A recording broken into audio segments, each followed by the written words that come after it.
প্রচারের শেষ দিনেও তৃণমূল ছেড়ে বিজেপিতে যোগদান। শনিবার তৃণমূল ছেড়ে বিজেপিতে যোগদান করলো সংখ্যালঘু সম্প্রদায়ের মুখ। নৈহাটি পুরসভার ৮ নম্বর ওয়ার্ডের গাঁজাপাড়া বুড়ি মহল্লা এলাকায় তৃণমূল যুব কংগ্রেস কর্মী শেখ রাজা বিজেপি প্রার্থী অর্জুন সিংয়ের হাত ধরে বিজেপিতে নাম লেখালেন। ঘাসফুল থেকে পদ্ম পতাকা তুলে নিলেন।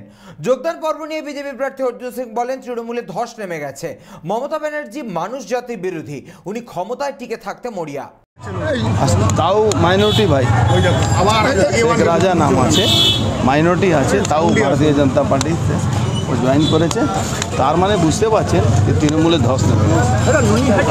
একটা হচ্ছে ব্যানার ফেলেছে যেখানে দেখাচ্ছে বাঙালি সংসদকে চাই, বাংলায় বাঙালি সংসদকে চাই। এই যে বিভাজন, হ্যাঁ, এই বিভাজনের রাজনীতি, এটা তো একটা ষড়যন্ত্র।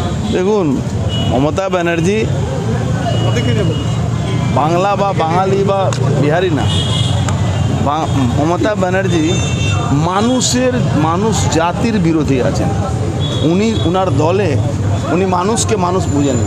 উনি ক্ষমতায় যে কোনো কারণ টিকতে চাইছেন, এই জন্য এইসব কথা। শেষ দিনে জয়েন মানুষ আপনাদের আস্থা রাখছে, সেই দেখা গেল। যেহেতু আমি 24/7 কাজ করি, মানুষের আস্থা আমার। নৈহাটি থেকে হেমাদ্রি শেখর ভট্টের রিপোর্ট, চ্যানেল 24/7।